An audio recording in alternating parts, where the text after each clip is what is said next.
So my name is Heidi Bergstrom, and I'm a visual artist here in Victoria, BC. We're at Archive Gallery and Studios right now at 77B Hillside Avenue, and this is our exhibition, Peekaboo.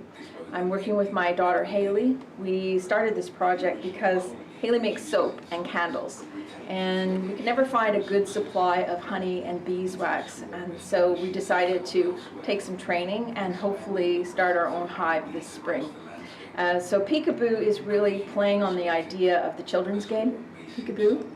And so when you look at the window, kind of created this section of a hive where you can peek through the cracks and you can peek through this center window. At the opening, people were actually taking their portraits through this opening. And this one is a little smaller for younger generations, smaller kids. The cardboard itself is also made out of something called honeycomb cardboard. It's the strongest cardboard that you can get in the world. I wanted to build a bee cell with it, but it's too expensive. I ended up actually building this installation here in wood. So this is a single bee cell, which has turned into a theater, which you can watch a video on the inside, on the other side, all about bees. Listening to the Sleepy Science channel, so look it up, Sleepy Science on YouTube. They have hundreds of stories about anything that you might be interested, from bees to galaxies to philosophy and all kinds of stuff. But I can say, truthfully, I never get bored listening to it, so I can't fall asleep to it. So it doesn't really work for me. One of the things I learned through all of this research is that raising bees is a really tricky thing, not from a physical perspective of being a beekeeper, but there's a lot of ethical issues involved that I've learned about bees. So one of the things I did from all of my learning and research is I put together this book in 13 chapters. And this book is called Decolonizing the Bees, a book in 13 moons. So I've been very influenced by people like Asia Frost, who has written You Are the Medicine, and indigenous knowledge about nature, non-humans in particular, and other books as well, like Decolonizing Nature, The Seven Generations, various different things like that. So it's a lot to learn, it's a lot to unpack, so I can try to consolidate my learning through these little books. So the front is actually about the bees and a part of their process of growing and developing. And then inside the book is a story that I felt needed to be decolonized and had to really be unpacked. And then the second part is my response to that. So in this one, I'm taking issue with the idea of queen bees and how we've superimposed our ideas of femininity and masculinity and colonialism onto the bees, and trying to create some different language around that. And then on the back is Aisha's moon. So there's 13 moons because there's actually 2 in October. So this is what's called a little clamshell book form. And you can take your time looking through all of them and all the different processes. And then these ones here, these are oil on panel with gold leaf as well. And I was really listening to all of these bee stories and reading all this research, doing these paintings intensively, and contemplating the perfection of the hexagon, which apparently, from architects and other experts, they say it is the most perfect form in the world. And honeybees, the way they create it is they don't build a hexagon, they actually make a circular cell, and then they vibrate inside it to create the hexagon. And they still don't know how that's done. I mean, think about that for a second. It's a bit mind-boggling, isn't it? So that's why I did these paintings called Contemplations on Perfection. Often containing only a few and then there's some more down the hall as well. But you can take your time looking at those. In abandoned rodent burrows or in sheltered grass clumps. Their comb is less orderly, composed of wax pods rather than uniform hexagonal sheets. Bumblebees also regulate temperature differently. Because they are larger and more insulated with dense hair, they can fly. I've also invited the community to participate in this theater by decorating the walls on the outside. So everybody's been making hexagons and hexagon textures and painting and drawing inside. which has been fun. This And you should look at the one ability around the allows corner, them to pollinate because early spring we had a young flowers when 6-year-old other bees quarter remain inactive. artist, and he spent a lot of time creating some of his own hexagons today. Slice neat circles from Did a brilliant leaves job. that line their nests. Sweat bees are drawn to moisture. It's nice because it really engages people in a conversation about bees and how we keep bees and why, you know, how we can be better. By habitat, climate, And of course, everybody loves honey.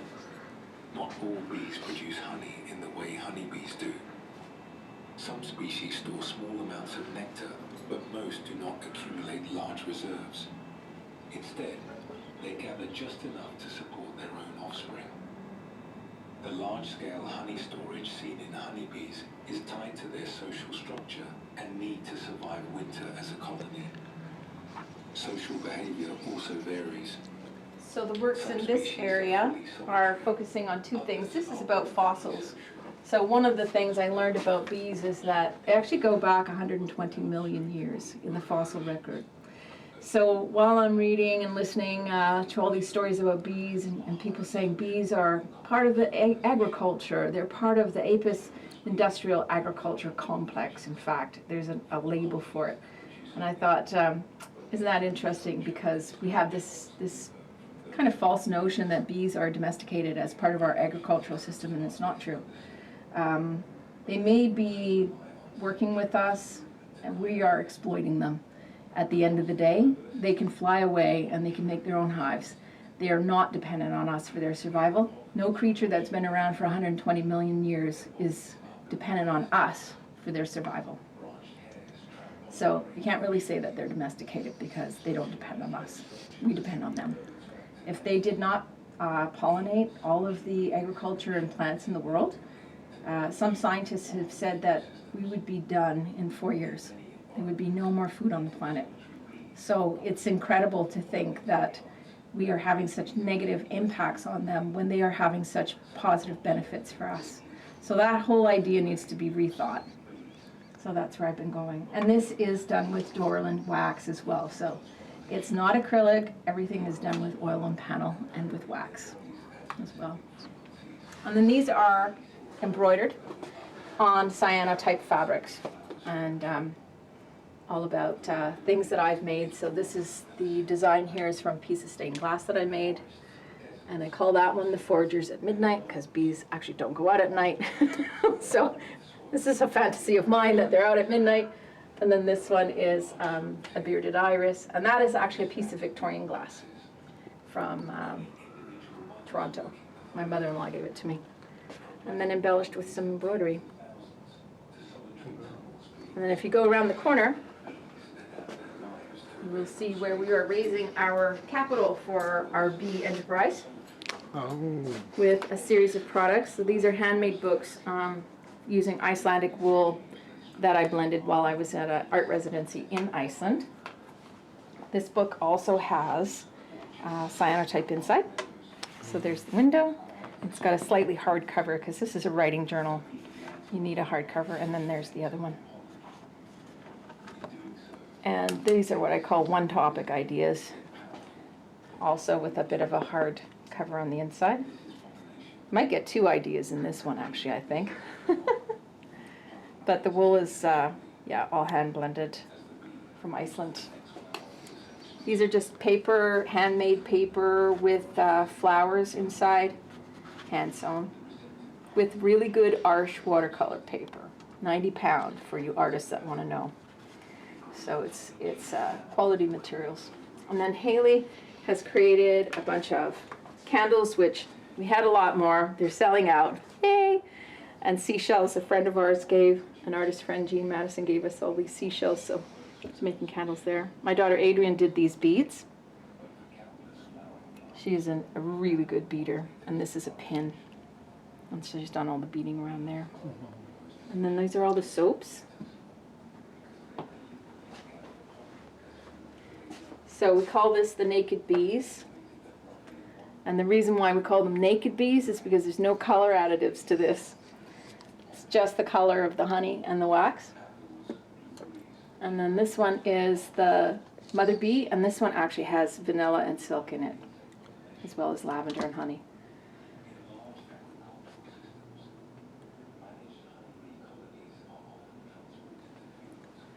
And these are just dried flower sachets. So roses from our garden, 100% organic, lavender, and calendula. One of them actually has everything mixed in there as well.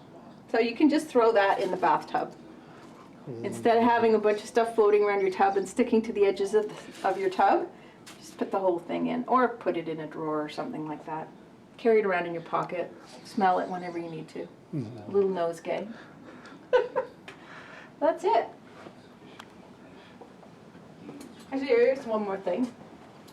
This piece here I did in January in Banff. I undertook a project.